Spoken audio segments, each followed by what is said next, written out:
It's your boy Jay Nice with This Is Awesome TV, where you know I'm gonna always give you the good, the bad, and the ugly. So last night, Royal Rumble Premium Live Event. Was it good? Of course it was good. Royal Rumble is always number 2 right after WrestleMania. I mean, you got a lot of Royal Rumble matches, and it's always the road to WrestleMania. Now, was it flawless? Absolutely not. The Royal Rumble had its flaws. But you know, we're going to always get into the good. The women's Royal Rumble match. Now, I'm going to be honest. I don't know who's to thank for this match, but it was perfectly laid out. The debuts, the returns, and the winner, of course, Bayley. I'm going to be honest. If it was anybody else, it was highway robbery. Bayley definitely deserved this spot just for years and years of putting in work. Her storyline with Damage Control was just on point.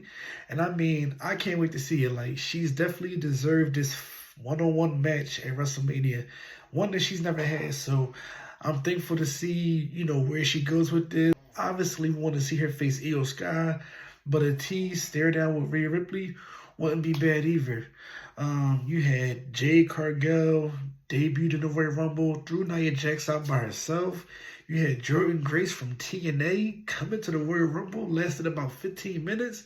And the return of Naomi, like, I ain't even gonna lie.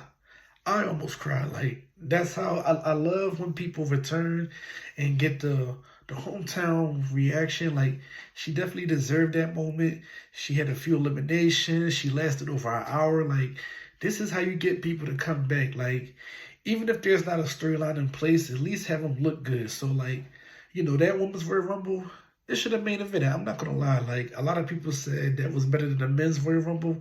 And in my opinion, it was. But, you know, here's to next year. But shout out to the women in that match. Like, Nia Jax looked strong. Like, it was a fun Rumble. I ain't even going to lie. Like, probably one of the longest. But that was definitely the best women's Royal Rumble match behind last year's.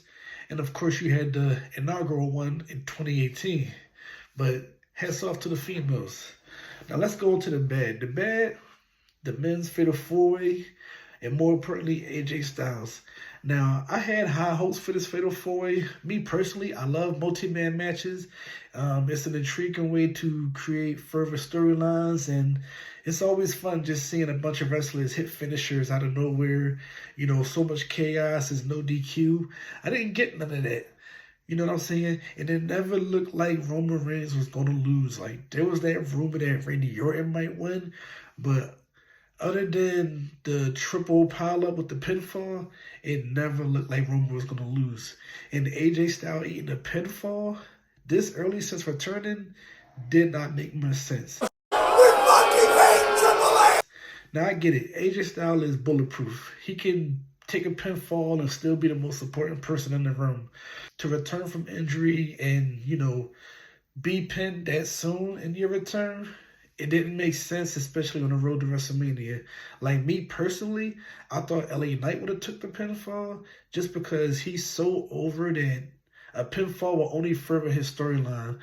Orton and AJ Styles, to me, could not afford that loss. So it puts AJ in a bad position. I don't know if this is going to, like, add to his storyline of him, you know, walking closer towards the dark side, kind of like what Drew McIntyre did. If it does, it makes sense. All that plays into a factor, but yeah, for me, the Fatal 4-Way match was the least most entertaining match of the night, which says a lot given the star power that it had. But, you know, Roman Reigns moves one step closer to WrestleMania, which is something we already knew.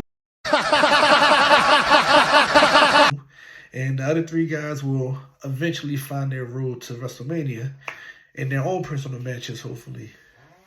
Now, let's go to the ugly, because there's always an ugly. And it hurts me to say it, but CM Punk. Bro, wait! Fuck that shit, bro.